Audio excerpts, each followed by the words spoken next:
siapa yang lu lihat Bro Firzi? Yang kelihatannya dalam tekanan dia akan bisa sering justru keluar. Menurut lu siapa dari katakan 2-3 pemain yang lu lihat nih akan bisa menggendong tim untuk pertandingan nanti? Perjalanan timnas itu dalam 10 hari dia menempuh 15.000 km. Seandainya kita lolos, tentunya kita nggak bisa hanya mengandalkan set piece ya. Tapi for the time being, it's okay. Di sebaliknya, kita juga bisa bertanya bahwa Filipina itu selalu kebobolan dari set play gitu kata dia. Kenapa kita belum bisa mencetak gol open play? Ya Hoki menjawab dengan diplomatis ya bahwa tadi kabarnya ada pertanyaan yang agak membuat HP merah kuping ST. Soal apa tuh? Soal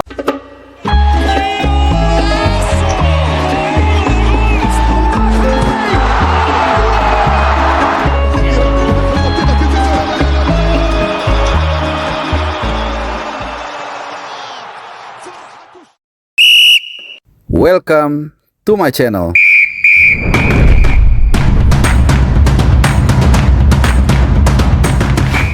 Dua, satu, iya, pas senyum. Oke, teman-teman semua, asik. Saat ini gue sedang berada di sebuah kota yang katanya kota ini cocok untuk tempat slow living. Slow living ya. Slow living atau solo living. Nah, karena itu adalah nama kotanya. Nama kotanya. Iya. Jadi kalian pasti sudah bisa nebak siapa yang di samping gua, apa yang akan kita lakukan. Besok kita akan menyambut pertandingan terakhir grup B. Indonesia menghadapi Filipina dalam pertandingan menentukan. Nah, kalau biasanya gua sendiri ngobrol-ngobrol, sekarang gua bertemu dengan seorang jurnalis yang luar biasa. Pokoknya ya ngobrolnya santai-santai aja lah. Santai-santai berlebihan aja. Emang Bang Harpa. Tapi enggak. Gue sangat mengagumi beliau. Dan kita mau ngobrol-ngobrol. Jadi mau mengorek sudut pandang soal timnas Indonesia di AFF dan mungkin mau kemana-mana nanti ngobrolnya. Mau ke tim nasional senior dan juga ada juru kamera Bung Yudi. Ini santai aja. Jadi kita mau bikin ini mengambil angle berbeda ya. Iya. Nah yang pasti karena waktu itu gue ditanya-tanya juga, sekarang gue balik nanya soal timnas Indonesia. Oh iya, preview turnamen ya. Kita turnamen bersama Bang Harpa nih. Betul. Viewsnya tinggi seperti biasa kalau. Alah, jangan begitu lah. Jadi enak nih, asik. Nah teman-teman, kita mau nanya serius nih kali ini soal timnas Indonesia yang gue nggak tahu update ini kapan akan menghadapi Filipina. Persiapan secara umum dari kacamata seorang Bro Firzi ini seperti apa kesiapan tim nasional kita menghadapi Filipina besok? Iya, kita tahu Bang, kalau pada 3 pertandingan pertama itu yang jadi problem kan adalah waktu antar pertandingan ya. 10 hari, jarak 10 hari kita bermain 3 pertandingan berbeda di 3 kota. Itu anak-anak juga terbang pakai pesawat komersil. Jadi bukan pesawat charter, bukan pesawat private, tapi mereka harus menyesuaikan jadwal, harus ada transit, harus ada jadwal penerbangan reguler, dan itu pasti sangat memakan tenaga para pemain dalam perjalanan. Semua pelatih di AFF ini emang ngeluh kok soal jadwal gitu, penjadwalan, mau itu Kim Samsik atau pelatih-pelatih lain. Tapi emang itu yang harus dijalani, dan di sini adalah peran dari kedalaman skuad kita sebenarnya yang berperan. Kita bukan sendirian dalam kesulitan gitu. Ketika kita melawan Laos 3-3, Vietnam juga kesulitan lawan Filipina karena ketika mereka main di Manila, mereka juga menurunkan layer keduanya, dan layer keduanya itu juga menghadapi kesulitan. Mereka bahkan harus menunggu hingga injury time plus 7 untuk mencetak gol penyama kedudukan. Jadi sekarang kan kondisinya berbeda nih. Kita dapat memiliki 5 hari untuk istirahat.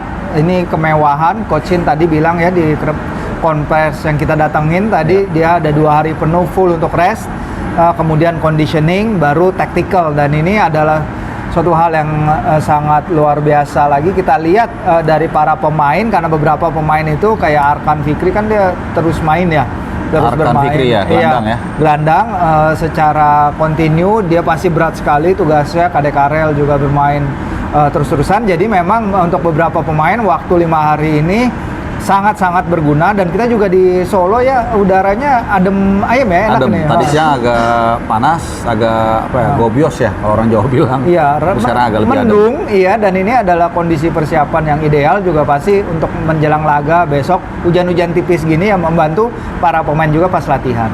Nah, kalau tadi kan kita sebenarnya Bro Firzi ada di dalam preskon, saya agak telat ya. Jadi Tadi kabarnya ada pertanyaan yang agak membuat HP merah kuping Iya, ST. iya. Soal apa tuh? Soal ketika ditanya proses gol set piece ya, ke semua gol Indonesia kan either berasal langsung dari lemparan ke dalam lempar lembing atau dari corner atau dari situasi yang menyusul set piece itu.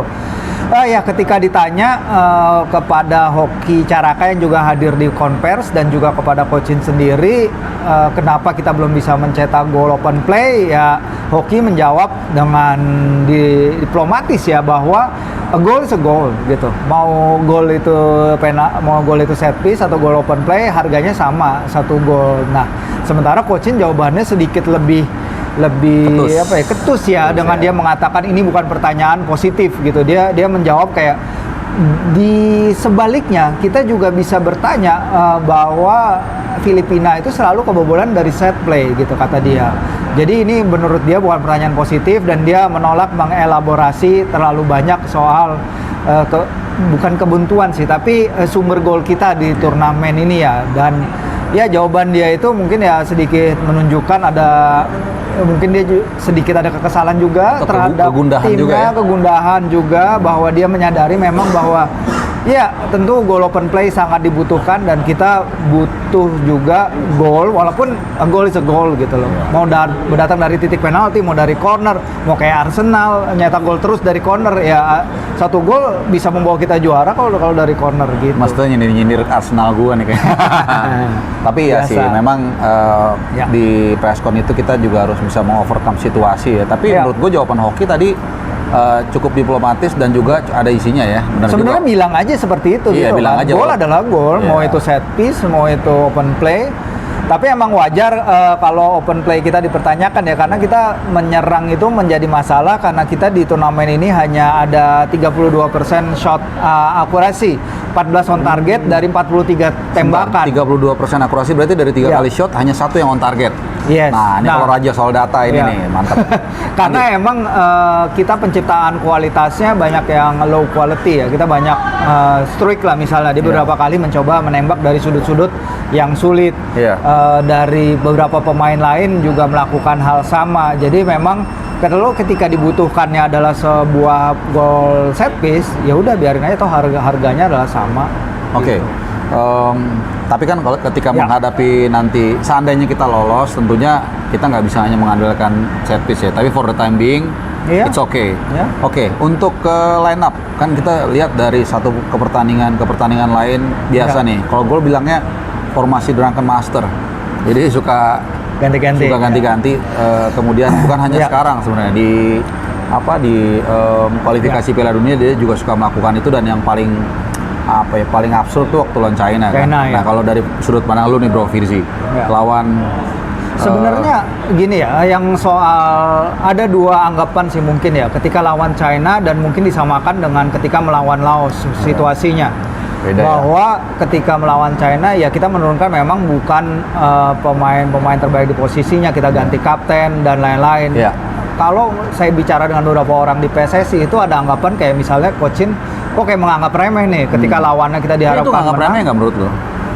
Sebenarnya menurut saya itu tetap perhitungan ya. Menurut gue sih nggak mungkin Coach Shin melakukan itu tanpa perhitungan yang matang. Dari dia melihat latihan, dia yang tahu kondisi pemainnya, dia yang tahu situasi di latihan seperti apa, dia yang menakar kekuatan lawan kita seperti apa. Ya kalau ternyata pada eksekusinya nggak berjalan bagus, ya emang itu on him, itu emang salah dia karena dia memilih tim pada akhirnya gitu. Tapi mungkin dia melakukan itu sebagai mengkalkulasi. Ketika melawan Laos mungkin bisa lebih diterima ketika melawan China, karena melawan China kita tahu seharusnya kita tetap turun dengan kekuatan terbaik. Walaupun ya mungkin Bang Arpa tahu ada dinamika lebih lah mungkin yang kita katakan aja yang lah. Hanya di bawah meja ya. Yang hanya di bawah meja, off the record bisa ada dinamika lebih. Tapi yang kan di korannya ke Lombok ke situ diangkat juga. Diangkat juga, bisa dibaca kok. Ini bukan rahasia umum, tapi emang udah ada ya. Kita tahu ada dinamika yang membuat Shin harus memilih pemain-pemain kayak gitu. Nah, di laga lawan Laos menurut saya ini adalah cara bagi Shin ketika itu untuk mengkonserv sebagian tenaga para pemainnya sekaligus mencoba layer kedua squadnya, which is jadi layer keduanya lagi ya? Nggak masalah. Karena jadwal tadi yang di awal lo bilang itu kan? Bener. Padat ya? Nggak masalah. Kalau kita menang, bagus pemain kita jackpot. akhirnya akan istirahat terus dapat poin positif. Yeah. Tapi kita seperti yang gue bilang tadi, kita lawan Vietnam aja ketika melawan Filipina, mereka juga conserve tenaga karena mereka kan giliran main 2-3 kali dalam sepekan tuh. Itu mereka juga kesulitan. Karena basicnya tuh 3 hari selang waktu, tapi sebenarnya bersihnya 2 hari kan, karena ada perjalanan. Karena ada perjalanan yang jauh. dan jalannya jauh loh. Kalau gue lihat di IG-nya JM Media ya, perjalanan timnas itu dalam 10 hari dia menempuh 15.000 kilometer, termasuk transit dan lain-lain. 15.000 kilometer itu adalah di luar transit kan? Jadi 15.000 itu hanya alur termasuk ya? alur karena kan nggak bisa Jakarta Yangon. Iya, kayak kemarin tuh 2 kali transit harus ya. mampir dulu, ada ke Solo, ada ke Kuala Lumpur, negara-negara lain, Kuala Lumpur, Bali dan lain-lain. 15.000 kilometer Bang Harpa, itu 3 kali Sabang sampai Merauke jaraknya. 3 kali Jadi Sabang emang Merauke. jauh banget jaraknya. Dan ketika dia melakukan pergantian-pergantian itu lawan Laos, akan ada orang yang lihat, oh dia menganggap remeh Laos nih, gini-gini. Emang kita punya rekor eksepsional lawan Laos, tapi di satu sisi gue yakin Shin juga pasti tetap pingin menurunkan tim yang bisa menang. Mungkin dia nggak nganggap remeh, tapi dia melihat memang keadaan dia harus melakukan dia rotasi harus ya. melakukan rotasi itu karena dia tahu kondisi pemainnya seperti apa. Dan tapi ketika dia melakukan itu dan kita nggak menang, Ya, of course itu salah dia Dan karena itu resiko yang dia tahu akan dia pinggul ya. Dia pangkul. Dia pundaki lah apa ya. At the end of the day dia yang milih squad dan dia yang harus bertanggung jawab atas hasilnya gitu. Nah, kalau sedikit nih, agak bukan lebar ya, tapi gue sedikit mau ngasih. Gue sempat ada ide juga, Bro Firji. Gue nggak tahu nih, kita brainstorming. Kalau di AFF nanti, ya mudah-mudahan AFF denger dan siapa tahu jadi masukan. Jadi timnya itu nggak usah 10, 8. Tapi yang bawah untuk itu pun langsung otomatis nih, yang 6 itu yang peringkat tertinggi masuk. Nah, sisanya tuh playoff. Jadi tambah 2 lagi tim, jadi 8. Gimana? Menurut gue lebih ke karena gini, sorry, at the end kan with all respect dengan Kamboja, dengan apa, udahlah negara yang udah pasti susah, mungkin Timor Leste, biar mereka dia berjibaku di bawah, nanti dia akan melengkapi 6 tim yang ada jadi 8, jadi waktunya lebih compact, lebih padat dan lebih efisien gitu. Iya, kayak ada yang bandingin dengan Piala Gulf Cup ya. Gulf Cup di atau Piala Asia Timur FC tuh. West, iya itu cuma 2 minggu ya. Betul. Waktunya ya, efisiensi karena ini juga bukan di dalam kalender FIFA. Iya. Dan memang ada anggapan bahwa mungkin AFF juga menerapkan ya udah lebih baik kasih aja kayak Nations League di Eropa di mana negara-negara yang lebih sama kualitasnya akan lebih berhadapan satu sama lain. Jadi setuju ya? Ya kalau gue bilang sih seperti itu bisa atau tersentral mainnya. Apa kalau tersentral kita kayak flashback lagi kayak dulu. Jadi nanti kalau di negara-negara yang nggak gila bola, nah ujung-ujungnya baliknya ke Indonesia lagi. Jadi maksud gue tetap setuju sih home and away setengah home and away ini kan. Tapi nggak usah 10 tim, 8 tim. Bisa. Nah, siapa tahu kan bisa didengar ide kita. Nah, kita kembali ke reach-nya CBH mah pasti kedengaran langsung sama petinggi AFF. Justru itu, gue juga ngundang tamu yang harus berkualitas. Dan juru kamera yang berkualitas juga. Oke. Sekarang kita kembali ke timnas, persiapan menghadapi AFF. Bro Firji, kita kan tadi ngelihat sesi latihan, sesi preskon. Gue butuh langsung reportase orang yang bukan hanya di jauh di sana, tapi di lapangan. Lu kan ngelihat nih Bro Firji, suasana dari tim itu, pelatih, pemain. Nah, mereka ada rasa pressure nggak bro? Lo dari pengamatan lo tadi dari Sintayong, Hoki Caraka yang hadir di preskon dan juga para pemain yang diseru dari latihan. Ya, menurut gua terlihat dari kasat mata dan juga dari pengakuan baik Coach Shin dan juga Hoki sih pressure pasti ada ya. Karena Coach Shin bilang nggak mungkin kalau saya bilang nggak ada pressure. Karena iya kita berada dalam posisi ini lebih sendiri karena kita ya terpleset lawan Laos. Itu kita bisa rectify sedikit dengan bermain bagus lawan Vietnam gitu. Walaupun kalah, tapi kita bisa bermain dengan baik kita kan? bisa bikin mereka sangat-sangat frustrasi dan itu adalah suatu hal yang sangat-sangat bagus sekali. Sehingga menurut saya itulah yang harus kita build dari hasil itu, kita build dari hasil melawan Vietnam walaupun kalah. Pressure pasti ada, tapi ini dia makanya mengharapkan Tua Solo sih sebenarnya. Atau Tua ST. Iya, ST ya kita udah sering bahas ya dalam situasi pressure cooker gitu. Dia tuh bisa menemukan aja caranya untuk menang. Dia bisa, he can find a way gitu. Dia bisa menemukan caranya, dan ini adalah suatu hal yang lucky bastard juga ya. Lucky banget bagi dia, benar. Dan berapa kali turnamen kayak gini dan dia bisa menemukan caranya. Jadi mungkin ada beberapa pelatih dan pemain yang bekerja lebih bagus dalam pressure, dan Coach Shin ya adalah salah satunya. Oke, kalau pemain siapa yang lu lihat Bro Firzi? Yang kelihatannya dalam tekanan dia akan bisa sering-sering justru keluar. Menurut lu siapa dari katakanlah 2-3 pemain yang lu lihat nih akan bisa menggendong tim untuk pertandingan nanti? Iya, seharusnya ya pemain-pemain yang bisa berbicara adalah pemain-pemain yang senior ya, Asnawi, Arhan, tapi terutama Marcelino, karena kita belum lihat Marcelino seperti Marcelino yang main lawan Arab Saudi gitu. Tapi besok confirm dia main ya nanti ya? Oh iya, karena dia udah balik dari Skorsing. Untuk mengalirkan bola ke depan kita perlu Marcelino. Kenapa? Karena pass completion rate kita di turnamen ini itu hanya 80%. Artinya dari 10 kali 2 miss. Iya, 80%. Ya, lu suka banget ya rasio-rasioan gitu. 80% itu kita hanya lebih bagus dari Timor Leste, Laos, dan Myanmar. Kita di bottom 4 loh. Dan itu pun kita mungkin banyak yang di waktu build up aja kan? Iya, kita banyak dari build up, bola kita sering hilang di tengah, dan itu masalah kita. Disitulah makanya gue pengen lihat Marcelino lebih memainkan perannya sebagai metronom, memainkan perannya sebagai konduktor operanya Shin itu dalam memainkan bola keluar dari pertahanan dan menghubungkan lini tengah dan lini depan yang sering kali kita lihat tuh putus di tengah. Jadi mudah-mudahan in Marcelino we trust ya. Jadi dia sudah seharusnya besok ya. Dan Marcelino udah seharusnya juga memikul beban itu karena dia tahu dia datang ke tim ini sebagai the star of the team, betul. Kalau soal streak bacanya gimana sih? Streak ya. Menurut lu gimana? Menurut gue sih masih kurang maksimal ya. Streak itu menurut gue dia terlalu berusaha, terlalu keras untuk menjadi main man di tim ini. Tapi gini, suatu hal yang nggak apa-apa, Bang, bagus. Oke, tapi maksud gue bisa kan dia beberapa kali kan di cover tuh, terus cuma dikali maksa. Menurut gua apakah pelatih nggak bisa ngasih instruksi untuk lu kalau dikepung 2 orang, lu kasih ke yang lain langsung buka ruang ya? Itu gua nggak belum lihat. Menurut gua ada kombinasi itu, dan Shin membiarkan dia bermain dengan instingnya, karena kita lihat streak yang sekarang, kita lihat streak yang berbeda dari ketika di timnas senior. Di timnas senior dia nggak pernah memaksakan individual skill seperti ini, karena gue yakin, dan Streak juga pasti yakin, dia itu ngerasa level dia pasti ada di atas ya, to be completely ini ya, dengan segala hormat, dengan di atas pemain Myanmar, pemain Laos, yang emang dia di atas kertas selalu harusnya bisa kayak gitu. Nah, harapannya ketika dia merasa dia bisa, itu kan mengalir ke technical abilities dia seperti apa, kemudian bisa menyusul kepercayaan dirinya apa enggak. Nah, dia bisa ngelewatin 2-3 orang, tapi finishing akhir yang jadi masalah. Kita tahu Rafa Struik memang hanya mencetak 1 gol dari 17 Bahrain. Pertandingan yang senior kan di Bahrain, lawan Bahrain. Itu adalah sulit sekali, tapi kalau dia mencetak gol biasanya golazo juga seperti ketika melawan Korea Selatan di U23. Dan menurut gue dia emang seharusnya memikul tanggung jawab lebih. Tapi jangan sampai dia individualitasnya berlebihan. Itu dia harus menemukan balance ya, dan coach itu harus menemukan balance ya. Berarti kalau besok tiba-tiba Streak mainnya bagus, terus dia mainnya secara tim lebih bagus, berarti Sintayong dengerin apa yang dikatakan Bro Firzi, nonton channel Bung Harpa ya kan. Benar. Oke, lu melihat Indonesia besok lawan Filipina seperti apa? Kan tadi juga sempat kita dapat insight dari pelatih Alberto Caveas, itulah pelatih Filipina. Lu lihat seperti apa besok komparasi dari kedua tim besok lah, terserah dari aspek apapun.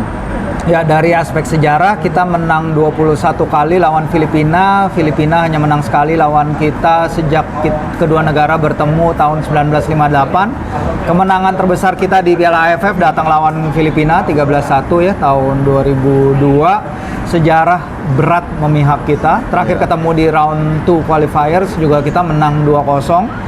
Sedikit lebih susah, tapi ketika itu gol roketnya Tom Hai ya, melepas kebentuan. Oh, di GBK ya, kualifikasi round 2. Kualifikasi round 2. Dan Filipina emang bisa menyulitkan Vietnam, tapi ya kita berharap dari pertandingan itu Filipina mengalami ya sedikit keletihan, sama seperti ketika kita menjalani 3 pertandingan dalam 10 laga itu. Oke, ini kalau ngobrol terus nih panjang kali lebar, dan kebetulan udah ada datang cowok Prancis ya kan, yang juga ditunggu. Tapi kita tutup pelan-pelan. Jadi seperti biasa lah, standar nanya prediksi hasil besok dan langkah kita kira-kira menurut Anda sampai di mana? Ya, kayaknya sih lolos itu harga mati ya ke semifinal. Berarti kita harus Tapi nggak juga ya kalau Gawat nih kita seri pun bisa iya, lolos makanya. asal Myanmar kalah dari Vietnam kan. Iya, gawat Tapi sih emang. bergantung masih ya. dinamis sebenarnya, masih bergantung pada hasil Hasil lainnya lain. juga ya. Takutnya emang kalau anak-anak nggak bisa keluar dari tekanan, mungkin hasil terbaik kita adalah seri. Tapi kita harapin mereka dengan bantuan supporter 20.000 supporter Iya. yang luar biasa Besok ya, di dan juga Surakarta, doa di ya. Solo, dan juga jutaan lah pasang mata lain Yes. di Indonesia kita bisa menang. Tapi memang berikutnya kita akan menghadapi Thailand. Gunung besar ya, terjal, gunung it's- terjal ya. Mungkin rintangan terlalu besar bagi tim muda ini, walaupun kita berharap selalu ada kejutan terjadi di sepak bola, Bang Arpan. Oke, luar biasa, singkat, padat, jelas, dan juga berisi obrolan Ya. dengan Bro Firsi. Terima kasih banyak, Ya. selamat bertugas, dan kita ketemu lagi besok di Manahan Solo, Manahan di belakang Solo. kita ya. Thank you. Sip, thank you. Ya.